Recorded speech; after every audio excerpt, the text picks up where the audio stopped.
ভালো আছো। তো আজকে তোমাদের একটা নতুন মন্দির ঘোরাতে নিয়ে চলে এসেছি, লেক টাউন হনুমান মন্দির। এর আগে তোমাদেরকে নিউ টাউন হনুমান মন্দিরে নিয়ে গেছিলাম, আর আমার পিছন দিকে রয়েছে লেক টাউন হনুমান মন্দির, যেটা অনেকের কাছে বাল হনুমান মন্দির নামেও পরিচিত, আবার অনেকের কাছে লাল বাবার সেবা সদন নামেও পরিচিত। কী করে এসেছি না এসেছি সমস্ত কিছু জানবো, মন্দিরটাও ঘুরে দেখবো। তো সবার প্রথমে আগে আমরা মন্দিরটা দেখা শুরু করি।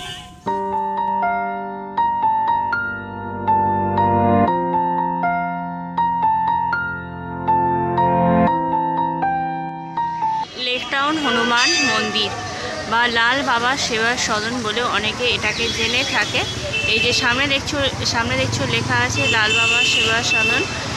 আর এখানে নিচে অনেক দোকানপত্র রয়েছে।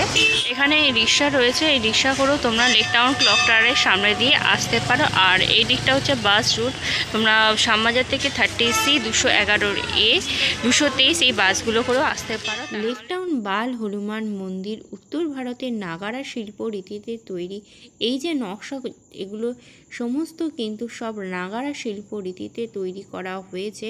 বর্তমানে কলকাতার বেশিরভাগ মন্দিরই এইভাবেই তৈরি করা হচ্ছে। মন্দিরে প্রবেশের দুটো দ্বার, একটা ডান দিকে আর একটা বাঁ দিকে, আর সামনে অনেক দোকান রয়েছে। এখান থেকে তোমরা পুজোর ডালা কিনতে পারো, আর সামনে ভোগ বিতরণ হচ্ছে।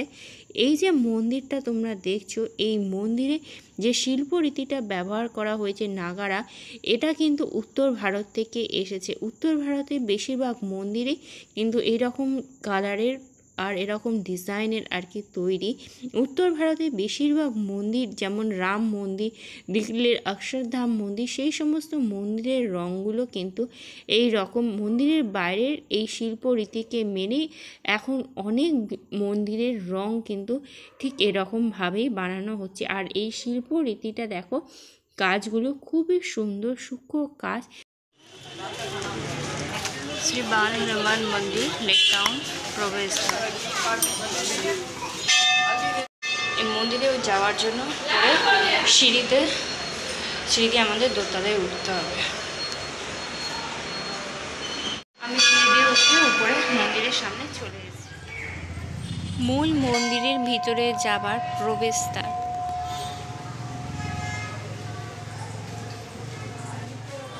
মন্দিরে আসা, উপরে ওঠা, নিচে নামার জন্য এই পাশে একটা সিঁড়ি রয়েছে, আর এই দিকে হচ্ছে মূল সিঁড়ি ঠাকুরের মন্দিরে যাওয়ার, আর এই পাশে সিঁড়ি দিয়েও নিচে নেওয়া যাবে।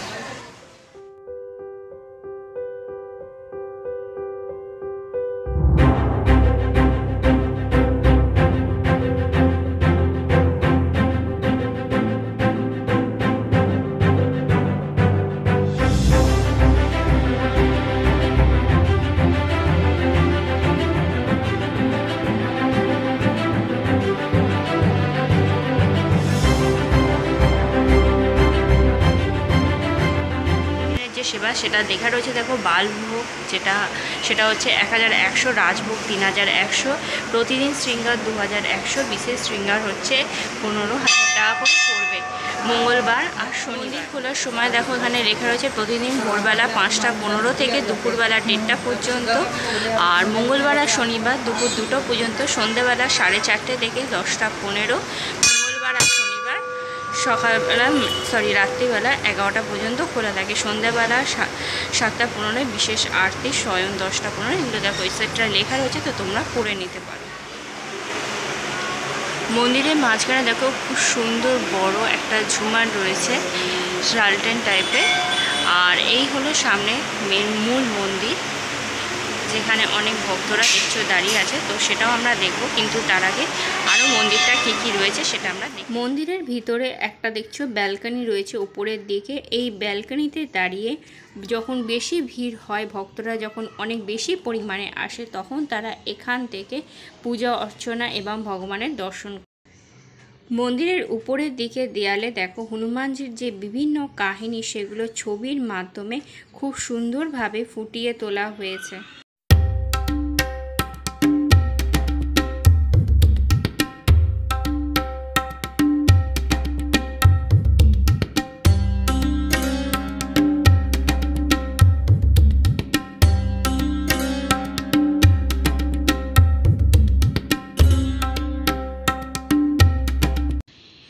মন্দিরটি ঘুরতে ঘুরতে হঠাৎই এক জায়গায় এসে চোখে পড়ল ভগবান শ্রীরামের এই সুন্দর ছবিটি।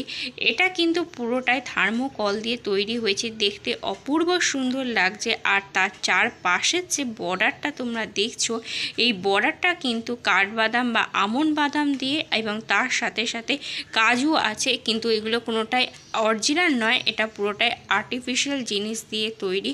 আর এই জিনিসটা বেশ ইনোভেটিভ লাগলো আমার, কোনো মন্দিরে আমি দেখিনি, এটার জন্য বেশ সুন্দর লাগছে। এই জন্মভূমি মাসের প্রাণ প্রতিষ্ঠা উৎসব হিসাবে 22শে মে 2024 দুপুরবেলা 2টো থেকে সন্ধ্যেবেলা 6টা পর্যন্ত এখানে বিশেষ অনুষ্ঠানের বন্দোবস্ত করা যাচ্ছে।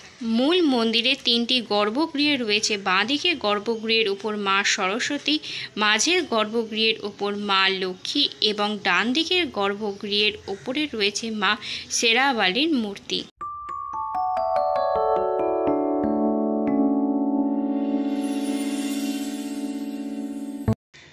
মূল মন্দিরের বাঁদিকে রয়েছে এই শিব মন্দিরটি, যেটি অপরূপ সুন্দর লাগছে দেখতে। কিছুদিন আগেই হনুমান জয়ন্তী গেছে, তো সেই জন্য খুবই সুন্দরভাবে সাজানো। আর ডান পাশে রয়েছে বেশ কিছু দেব দেবী মূর্তি, আর মহাদেবের পিছনের দিকে রয়েছে নন্দী মহারাজ বিরাজ করছেন। আর অন্যান্য জায়গার মতো এখানেও কাজু, কাঠবাদাম, পেস্তা দিয়ে সাজানো। আর শিবলিঙ্গের পিছনের দিকে রয়েছে ভগবান মহাদেবের একটি সুন্দর ছবি।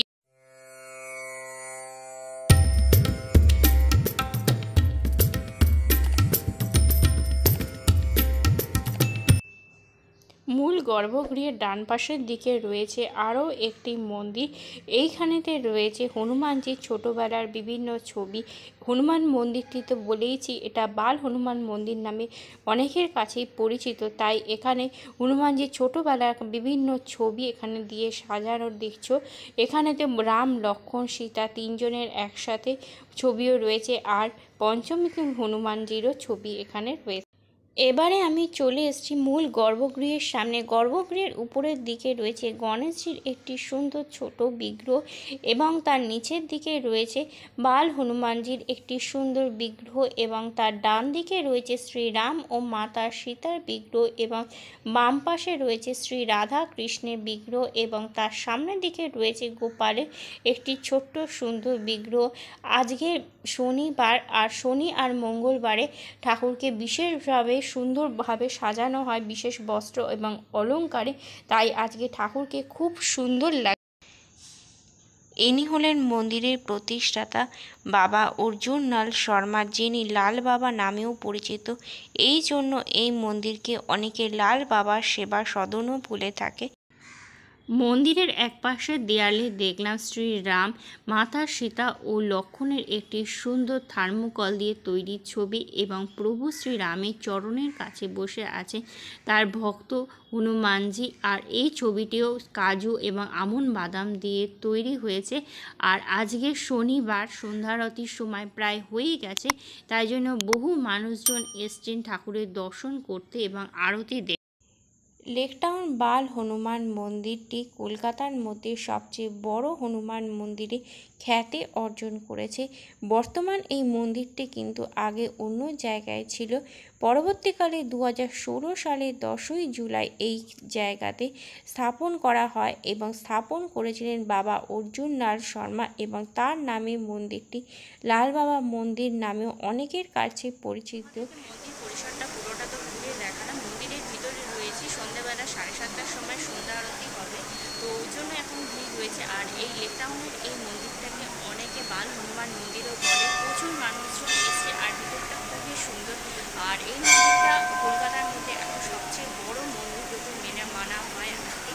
তো কী করে আসবে তো সেটা তোমাদেরকে বলে দিই। তোমরা যদি শ্যামবাজারে আসো, তো শ্যামবাজার থেকে কী কী বাসে তোমরা আসতে পারবে সেটা আমি আগেও বলেছি, তাও বলে দিচ্ছি। 30C, 223, 211 এতে তোমরা আসতে পারবে এইগুলোতে। এছাড়াও তোমরা উল্টোডাঙ্গা স্টেশন থেকে লেকটাউনের দিকে যে বাসগুলো আসছে লেকটাউন ক্লক টাওয়ারে, তো সেই ক্লক টাওয়ারে বললে তো সেখানে তোমাদেরকে নামিয়ে দেবে। তো ওইখান থেকে তোমাদেরকে আসতে হবে এই বাল হনুমান মন্দির। সেখান থেকে তোমরা রিক্সা করেও আসতে পারো বা তোমরা পায়ে হেঁটেও আসতে পারো, 10 মিনিটের সময় লাগবে।